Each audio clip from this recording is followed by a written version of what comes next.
Hello friends, నేను శరణ్యాని. ఇవాళ 7 అడుగుల బంధం 63వ భాగం చదువుకుందాము. రాసిన వారు మీనా ముక్తేశ్వర్ గారు. సిట్అవుట్లో ఉండి చక్కటి పెయింటింగ్ వేస్తూ ఉంది ధరణి. ఆమె మనసు బాధపడినప్పుడు రిలాక్సేషన్ కోసం ఎప్పుడూ అలా పెయింటింగ్ వేసుకోవడం ధరణికి అలవాటు.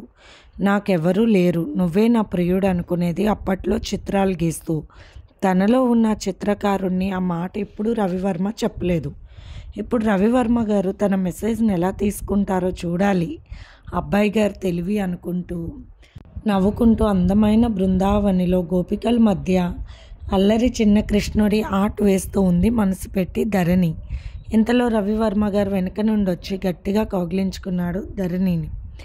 ధరణి గమనించినట్లుగా ఆర్ట్ వేస్తూ ఉంది ధరణి.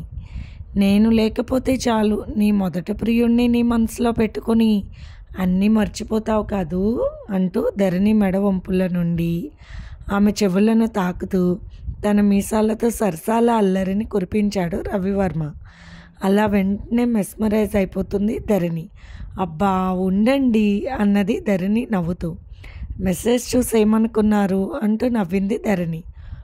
ఒకే టాలెంట్ ఉన్న మన ఇరువురి మనసుల్లో భావాలన్నీ ఒకటే అని నా పెళ్ళైన మొదటి రోజే కనిపెట్టాను. ఇప్పుడు చిత్రకారుడు తృప్తి పడ్డాడా నీ చేతి వాటంతో అంటూ చిలిపిగా చూస్తూ నవ్వేశాడు రవివర్మ అందంగా. లేదు, మీ మీసం గుచ్చుకోవడం వల్ల వాడు వెళ్ళిపోయాడంటూ నవ్వేసింది అల్లరిగా ధరణి. ఏమిటి కోపం నా మీద, ఎందుకు నీ కలక? నాకు ఫోన్లో మెసేజ్ కూడా పెట్టకుండా చెప్పకుండా వెళ్ళిపోయావు. ఏమి చిలక అంటూ ఒక స్టార్ హీరోలాగా డైలాగ్ డెలివరీ ఇస్తూ ధరణిని తన మొగలి పువ్వు ముళ్ళు లాంటి మీసంతో చక్కలు గిల్లి కలిగిస్తూ ధరణి నవ్వించాడు రవివర్మ. కృష్ణ తీరానికి వెళ్ళిన విషయం అన్నీ చెప్పాడు రవివర్మ. ఎందుకు అలా వెళ్ళేది? కాస్త ఆలోచించండి. మీరు చాలా మంచివారు, నేను కాదనను. కానీ వ్యాపార మెలకువలు ఉండాలి.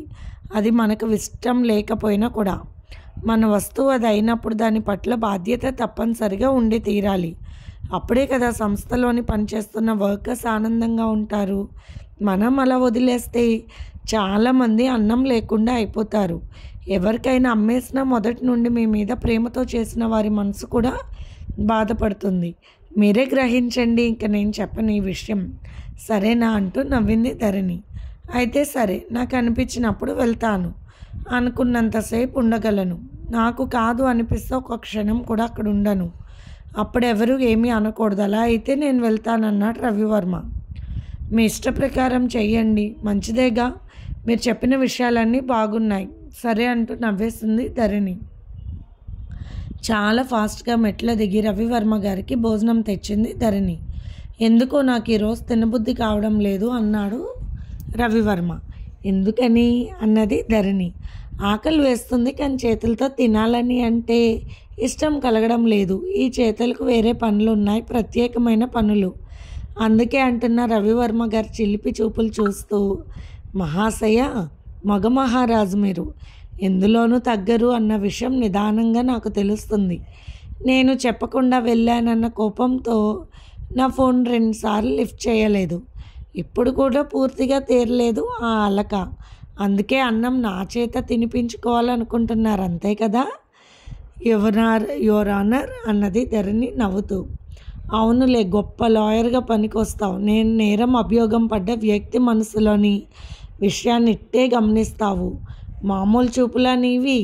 ఆ మధుర మీనాక్షి తల్లి చూపులే. అలాగే పట్టేసి ఆ తల్లి తప్పులు కానీ ఒప్పులు కానీ ఆ తల్లి మహారాణిగా రాజ్యాన్ని వెళ్తున్నప్పుడు అంటూ నవ్వాడు రవివర్మ. నిజంగా మీకు మెసేజ్ కూడా చేయకుండా వెళ్ళడం నా తప్పే. ఏమిటో ఈ మగవాళ్ళ భారమంతా ఆడవాళ్ళ మీద వేస్తారన్న భార్యగా ఏదో తెలియని విప్లవం మొదలైంది నాలో. అందుకే ఒక్క క్షణం అలా ప్రవర్తించాను, సారీ అన్నది ధరణి. ఆలోచిస్తే మీ వైపు కూడా అంత తప్పు కనిపించలేదు నాకు. న్యాయదేవతకు న్యాయస్థానంలో కళ్ళకు గంతలు కట్టి ఉంటాయి, కానీ మీ దగ్గరున్న ఈ ధరణి సూక్ష్మ దృష్టికి గంటలు కట్టలేదు ఎప్పుడు అంటూ నవ్వింది ధరణి.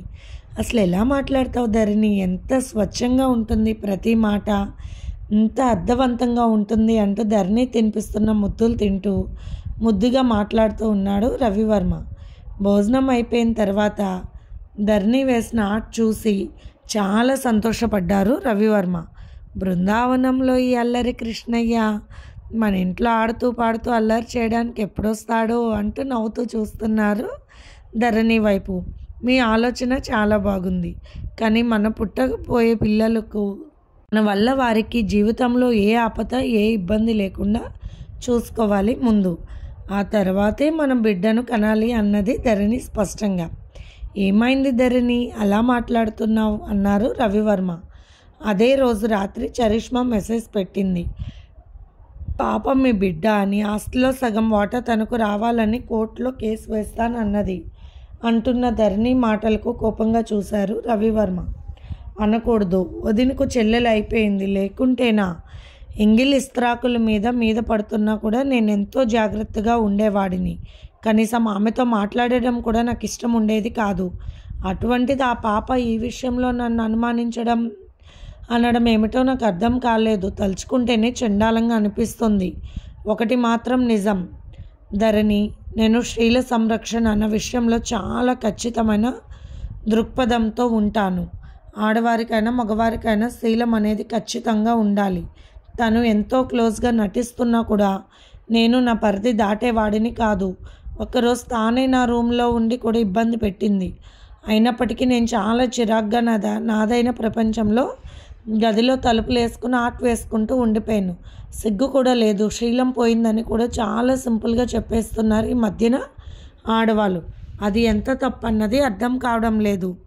శీలం అనేది ఒక మనసు, ఒక శరీరానికి, ఒక మనిషికి సంబంధించిన విషయం. ఏ మాత్రం సిగ్గు లేకుండా జరగని విషయం జరిగినట్టుగా పబ్లిక్గా కోర్టులో చెప్పుకుంటాననడం అసహ్యంగా ఉంది. సిగ్గులేని విషయంలా ఉంది అంటూ కోపంగా అన్నాడు రవివర్మ. అన్నయ్య మౌనంగా ఎందుకున్నారు? నా సంగతి ఆయనకు తెలుసు కదా, వదినకు కూడా తెలుసు. మరి అలా ఎలా నన్ను అనుమానిస్తున్నారు? నాకైతే అర్థం కాలేదు ధరణి. తర్వాత ధరణి ఫోన్లోకి ఫోటోలు వస్తున్నాయి. చరిష్మా రవివర్మ ఇద్దరు ఫోటోలు చాలా డీప్గా ఉన్నాయి. ఇదేమిటి అసలు అంటూ చిరాకు పడిపోయాడు రవివర్మ. చిన్నప్పటి నుండి మంచి సిద్ధాంతాలు ఉన్నవాడు రవివర్మ. గుంటనక్కల తెలివిని గ్రహించలేడు, కానీ మంచితనంతో ఇలాంటి విషయాలు నెత్తి మీదకి తెచ్చుకున్నా అని బాధపడ్డాడు. మరీ ఇలాంటి నీచమైన వేషాలు వేస్తారని అనుకోలేదు రవివర్మ. ఏదో ఇష్టపడిందని పెళ్లి చేసుకోవాలని ఇలా నాటకాలు ఆడుతుంది అనుకున్నాడు, కానీ తనకిష్టం లేదని చెప్పినా కూడా ఏదో అక్రమ సంతాన్ని తీసుకొచ్చి తన బిడ్డ అని చెప్పడం, తన ఆస్తిలో సగం వాటా అడగడం ఎంతవరకు సమంజసం అని ఆవేశంగా మాట్లాడాడు రవివర్మ. మీరు ఆవేశపడకండి, ముందు కోపం తగ్గించుకోండి. నేను చెప్తున్నది ఒకటి, కోపం వస్తే మంచి ఆలోచనలు రావు. సరైన ఆలోచనతో చూడండి ఆ ఫోటోలను. మీరు వేసుకునే డ్రెస్, మెయింటైనింగ్ అవి అసలు ఎక్కడైనా ఏదైనా ఒక పొరపాటు దొరుకుతుందేమో గమనించండి అన్నది ధరణి. రవివర్మ సూక్ష్మంగా గమనిస్తూ, ధరణి నాకు ఒకటి కన్ఫర్మ్ అయిందన్నాడు రవివర్మ. చెప్పండి అన్నది నవ్వుతూ ధరణి. ఈ డ్రెస్ నేను వేసుకోలేదు ఎప్పుడు. ఈ డ్రెస్ నా ఫ్రెండ్దే, బెంగళూరులో బిజినెస్ చేశాడు నా స్థానంలో ఉండి. అతను డ్రెస్ మా ఇద్దరు పర్సనాలిటీలు కాస్త ఒకేలాగా ఉంటాయి, అందుకని ముందు నేను గమనించుకోలేకపోయా. మరి నా ముఖం ఎలా అంటించారంట అక్కడ అన్నాడు రవివర్మ. ఈ ప్రశ్నలకు సమాధానాలు త్వరగా మనం సేకరించాలి, పెట్టుకోవాలి. మనం ఎవరికి తెలియకుండా బెంగళూరు వెళ్ళాలి. ఎంతవరకు తెలుసు? చరిష్మా కోర్టులో కేసు వేయలేదంటే మనల్ని భయపెట్టడానికి అయ్యి ఉండవచ్చు, లేక అసలు నిజం బయటకు వస్తే అసలుకే మోసం అని కూడా అనుకోవచ్చు. కానీ మన జాగ్రత్తలో మనం ఉండి కావాల్సిన అన్ని రుజువులు సేకరించుకుందాం. ఆ తర్వాత ఎలా ఆడిస్తానో మీరు చూస్తారుగా అన్నది ధరణిలోని లాయర్ బయటకు వస్తుంది అంటూ నవ్వింది ధరణి భర్త వైపు చూస్తూ. ధరణి, ఎంత అదృష్టవంతుడు నిజంగా. ఇలాంటి విషయం పెళ్ళైన రోజు రిసెప్షన్లో ఒక అమ్మాయి మనసుకు తెలిస్తే ఆ అమ్మాయి మనసు ఎంత వేదన చెందుతుంది. జీవితంలో వాళ్ళిద్దరూ కలవగలరా? విడిపోయే అవకాశాలు ఎక్కువ ఉంటాయి. నీ చక్కటి ఆలోచన శక్తి నన్ను గమనించగలిగేలా చేసింది. అదే నా అదృష్టం అన్నాడు నవ్వుతూ రవివర్మ. 7 అడుగుల బంధం అంటే పిచ్చి పిచ్చి మాటలకు విడిపోయే బంధం కాదండి. ఒకవేళ భర్తలో తప్పున్నా కూడా సరిదిద్దుకొని ఆ 7 అడుగుల బంధానికి చక్కటి నిర్వచనం తెలియజేసి తప్పు చేయని వారెవరు అని అర్థం చేసుకున్న జంటకు జతగా నిలబడాలి. అదే అసలైన 7 అడుగుల బంధం అంటూ నవ్వింది ధరణి. శశిభూషణ్ కూర్చుని పేపర్ చదువుతున్నాడు. అయ్యగారు, ఈ విషయం విన్నారా అంటూ కాపు సారా కాసే సాంబుడు వచ్చాడు. ఏమిట్రా అంటూ సాంబుడు తెచ్చిన నిక్కర్స్ అయిన మందు తీసుకుని వాసనను అగ్రనిస్తూ కొద్దిగా నోట్లో నింపుకుని, మా బాగా కాస్తావురా సారా, నీలా కాయడం ఎవరి వల్ల కాదు, ఎలమల ఆకులు కూడా వేసావా ఏటి, సరాసరిగా తలకెక్కిందంటూ ఒక రకమైన నవ్వు నవ్వాడు శశిభూషణ్. అది సరే అయ్యా, మన చుట్టుపక్కల ప్రాంతాలకి ఆసుపత్రి లేదు కదా, మొన్నటి రాత్రి ఒక ఆసుపత్రి లేపారు, ముందే సిద్ధం చేసి ఉంచారంట మన గూడెం ప్రజలు. చుట్టుపక్కల పల్లెల్లో అందరికీ ఉచిత వైద్యం చేస్తానని ప్రకటించాడు అక్కడికి వచ్చిన డాక్టర్. ప్రతిరోజు తనకి చక్కటి భోజన సదుపాయాలు చేస్తే చాలు, నెలకొకరు చొప్పున వాటాలు వేసుకుని మీరే మంచి భోజనం, మంచి టిఫిన్, కాఫీలు, ఇంకా గూడెంలో దొరికే చక్కటి పళ్ళు అన్నీ చెప్పాడట. అదేమంట, అతని ఫీజు అంటూ ఆశ్చర్యంగా చెప్పాడు సాంబడు. ఎవర్రా, గత 40 ఏళ్ళుగా ప్రాంతాలలో హాస్పిటల్ పెట్టిన వారే లేరు. అందుకే కదా ఆర్ఎంపీ డాక్టర్లకి డబ్బు ఇచ్చి డాక్టర్లుగా పిలిపించి నెలకొకసారి అందరికీ వైద్యం చేయించి డబ్బు సంపాదిస్తూ ఉన్నాము. ఇంతలో ఫ్రీగా వైద్యం చేసేవాడు ఎవడబ్బా అంటూ ఆశ్చర్యంగా మీసాలు మెలేస్తూ చూద్దాం అన్నాడు నవ్వుతూ శశిభూషణ్. మధుభూషణ్ మంచం మీద పడుకుని ఉన్నాడు. మధ్యన నీరసంగా ఉంటున్నాడు మధుభూషణ్. ఎక్కువగా నిద్రపోతూ ఉంటున్నాడు. ఏమైంది వీడికి? అంతకుముందు పెళ్ళాన్ని చూస్తే చిరాకు పడేవాడు. ఇప్పుడు దానిని గదిలో నుండి బయటకు కూడా రానివ్వడం లేదు. ఏ పిచ్చి పడితే అదే పిచ్చి అదవకనే ఆశ్చర్యంగా అనుకున్నాడు శశిభూషణ్. కానీ గది లోపల విషయం వేరేలా ఉంది. మధుభూషణ్ మంచం మీద పడుకుని నిద్రపోతూ ఉన్నాడు. కాలు భయంకరంగా లాగుతున్నాయి. కాస్త పట్టు వాసవి అంటూ ప్రేమగా చెబుతున్నాడు. ఎందుకు ఆరోగ్యంలో హుషారు మందగించి నీరసంగా ఉంది అని అనుకుంటూ భార్యతో సేవలు చేయించుకున్నాడు.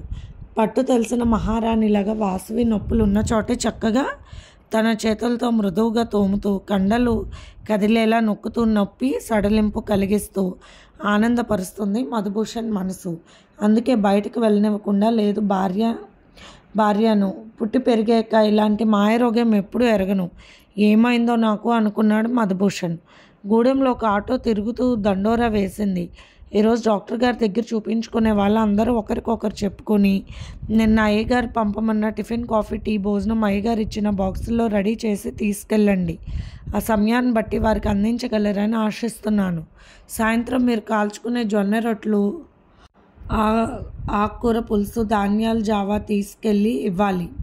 కొలతలన్నీ చెప్పారు కాబట్టి అంత మాత్రమే తీసుకువెళ్ళండి, ఎక్కువ తీసుకువెళ్ళొద్దని చెప్పేసి అనౌన్స్ చేసి వెళ్ళిపోయారు. అది ఒక చిన్న హాస్పిటల్. చుట్టుపక్కల ఇల్లు, పొలాలు, షాపులు అలా అంతా కలగాపులంగా ఉంది. అయ్యగారి దగ్గర మన ఊర్లో చూపించుకుంటే మనము వారితో పాటు ఫోటోలు పడుతున్నాము. చాలా చిత్రంగా ఉంది. నిన్న నేను చూపించుకున్నాను. మళ్ళీ ఆ ఫోటో ఎలా ఉంటుందన్న అనుమానం కలిగి వచ్చాను. ఈరోజు చూడాలి అంటూ చెబుతుంది గూడెంవాసి. మరో పక్క ఊర్లో వాళ్ళు ఒక 10 మంది దాకా వచ్చారు హాస్పిటల్లో చూపించుకోవడానికి. గూడెం వారి వరకు ఒకటి లైను, ఆ లైన్లో వేరే వాళ్ళకు వెళ్ళకూడదు. చుట్టుపక్కల జనం వాళ్ళు కలిసి మెలిసి నిలబడుతున్నారు. కొత్తగూడెం వాళ్ళంటే భయం లేకపోలేదు. చుట్టుపక్కల గ్రామంలోని జనాలకు ఏదో మందు పెడతారు, మాయ చేస్తారన్న అనుమానాలు. పండు ముసలమ్మ డాక్టర్ గారి రూమ్లోకి వెళ్ళింది కాంపౌండర్ చెప్పడంతో. అవ్వా బాగున్నావా, ఎంత వయసు అంటూ నవ్వుతో పలకరించాడు కృష్ణవర్మ. మా గూడెం వాళ్ళని ప్రత్యేకంగా చూస్తున్నావంటగా. గోదారమ్మ తల్లి 7 పుష్కరాలు చూశాను, అదే నా వయసు అంటూ పక్కున నవ్వింది బోస్ నవ్వులు అవ్వ. అదీ కాక నీకు తినే ఏర్పాట్లు కూడా మా గూడెం వారిని చేయమన్నావంటగా. ఎంత బాగున్నావు అబ్బిగా, నిండు సందమామలాగా ఉన్నావంటూ బామ తెగ మురిసిపోతుంది. కృష్ణవర్మ దగ్గర కూర్చుని తనకేం బాగోలేదో చెబుతుంది. నీకున్న రకరకాల వింత రోగాలన్నీ చెప్పక్కర్లేదు డాక్టర్ గారికి అన్నాడు కాంపౌండర్ ముసలమ్మ చాదస్తంకి విసుక్కుంటూ. నేనేం చెప్పానురా, నా చిన్నతనంలో చెట్లెక్కి ముళ్ళ మీద పడ్డాను. ఆ ముళ్ళ తొడలో గుచ్చుకుందప్పుడు 7 ఏళ్ళప్పుడు. అది అక్కడ కాస్త నొప్పి వస్తుంది అన్నాను తప్ప అదే తప్పేముంది. నీకు 7 ఏళ్ళ వయసు అప్పుడు జరిగిన సంగతికి ఇప్పుడు మందులు ఇవ్వడం సాధ్యమా అంటూ నవ్వాడు కాంపౌండర్ చిదంబరం కృష్ణవర్మ గారి హాస్పిటల్లో మెయిన్ కాంపౌండర్ నమ్మిన బంటు. 3వ ఏట చెవులు కుట్టించారయ్యా. ఎంతో బరువైన బోలా కీళ్ళు ఎట్టుకున్నాను. అందుకే ముక్కు చెవులు నొప్పి చేస్తున్నాయి అంటూ నవ్వింది పని ఏమీ లేని బోస్ నవ్వుల అవ్వ. కృష్ణవర్మకు నవ్వు ఆగడం లేదు. ఆసుపత్రిలో చూపించుకోవాలంటే ఇప్పుడు ఏదన్నా రోగం వచ్చిందేమో అది చెప్పు. నీకేడేళ్ళు, అప్పుడు 8 ఏళ్ళు, అప్పుడు 16 ఏళ్లకు పైట వేసినప్పుడు ఇది చెప్పకే అంటూ నవ్వాడు చిదంబరం. పైట 13 ఏళ్ళకే వేసుకున్నాను, అప్పుడే నాకు మనుమ అయ్యింది అంటూ తెగ సిగ్గుపడిపోయింది. కృష్ణవర్మ గారి వైపు చూస్తూ బామ్మగారు సిగ్గుపడింది చాలు కానీ అంటూ ఆమెకు బీపీ చూశాడు. ఏమీ లేవు బామ్మ, రోజువారీ ఎట్టా ఉంటున్నావు నువ్వు అన్నాడు చిదంబరం సందేహం కోసం, ఆమె ఆరోగ్య రహస్యం కోసం. ఉదయాన్నే లెగుతాన్రా, ముక్కు పొడుం కమ్మగా పీలుస్తా. కృష్ణవర్మ హాస్పిటల్లో తన దగ్గరకు వచ్చిన అవ్వని చూస్తూ ఉన్నాడు. ఆమె ఆరోగ్య రహస్యాలు అడిగాడు చిదంబరం. ఆమె చెప్పబోతుంటే లోపు శ్రావణి ఫోన్ చేసింది. ఆ ఫోన్ అక్కడ ఆన్ చేశాడు కృష్ణవర్మ. అవ్వ చేతికి ఇచ్చాడు. ఇప్పుడు చెప్పు అన్నట్టు సైగ చేశాడు. ఉదయాన్నే ఘాటుగా ముక్కు పొడం పీలుస్తాను, తర్వాత గంటకి మేక పాలు తాగుతాను, పట్టిన పాలు తాగుతాను. ఎవరు మాట్లాడుతుంది? యాక్ ఏమిటి అలవాట్లు అనుకుని వింతగా అనిపించి వింటుంది శ్రావణి. రాగి సంకటిలో దొరికే చేపల పులుసు, లేకుంటే రొయ్యల పులుసు, ఏమి దొరకకపోతే ఆకుకూర పులుసు. 4 గంటలకి పక్షులను కొట్టుకొస్తాడు నా మనవడు, నేను కాల్చుకొని తింటాము నా మనవడు, నేను ఉప్పు కారం అద్దుకుని. ఏంటి మాట్లాడారే బాబు, ఏంటి మాట్లాడాలన్నది నవ్వుతూ అవ్వ. చెప్పు చెప్పు అన్నట్టు దండం పెట్టి సాయిగ చేశాడు నవ్వుకుంటూ కృష్ణవర్మ. రాత్రిలా జొన్న రొట్టె తిని సారా కొద్దిగా తాగి కట్టి ఉన్న పడవలో పడుకుంటాను, మళ్ళీ పడవలాగే వాడు వచ్చేదాకా లేవలేను. ప్రతిరోజు ఇంతేనా? మార్పులు ఏమైనా ఉన్నాయా? అన్నీ చాలా బాగున్నాయి అన్నాడు చిదంబరం నవ్వుతూ. కృష్ణవర్మ వైపు భయంగా చూస్తూ. కృష్ణవర్మ నవ్వుతూ చూస్తున్నాడు. ప్రతిసారి అలా ఎలా ఉంటుంది? ఒక్కసారి ఒకలా ఉంటుంది అంటూ కిసక్క నవ్వింది అవ్వ. అన్నీ వింటున్న శ్రావణి, అమ్మో ముసలమ్మ ఇలా ఉంటే ఇక పడుచు పాపలు ఎలా ఉన్నారు అక్కడ అయ్యగారికి? ఇవన్నీ తీరుబడిగా వినడం ఇబ్బంది కలగడం లేదు కాబోలని మనసులో అనుకుంది శ్రావణి. సరే అవ్వ, నీ ఆరోగ్యం అంత పర్ఫెక్ట్గా ఉంది అని చెప్పి బయటకు పంపారు. హలో అన్నాడు కృష్ణవర్మ. అటువైపు నుండి పలుకులేదు. హలో బుజ్జి బంగారం, కోపం వచ్చిందా? చీ, అసలు అలాంటి ప్రాంతంలో ఉన్నారేమిటి? అలవాట్లు అసలు ఎందుకు? అటువంటి వాళ్ళు పేషెంట్లుగా మీరు వచ్చేయండి అంటూ కృష్ణవర్మని చూడని బెంగతో ఒక రకంగా మాట్లాడింది శ్రావణి. వచ్చే వారం రోజులు కూడా కాలేదు, అప్పుడే బెంగ ఎందుకు బంగారం అంటూ కాసేపు నవ్వుతూ మాట్లాడుకున్నారు కృష్ణవర్మ. వేరొక పేషెంట్ రావడంతో ఫోన్ పెట్టేశాడు కృష్ణ. ఇది ఫ్రెండ్స్ ఇవాళ ఎపిసోడ్. రేపు ఇంకొక ఎపిసోడ్తో మీ ముందుకు వస్తాను. మీకు కనుక స్టోరీ నచ్చితే లైక్ చేసి షేర్ చేసుకుని సబ్స్క్రైబ్ చేసుకోండి. అలాగే మన ఛానల్లో ప్రసారం అవుతున్న positive thoughts written by Shri Komanapalli Ganapathirao garu కూడా చదివి మీకు నచ్చితే కనుక లైక్ చేయండి. ఉంటాను.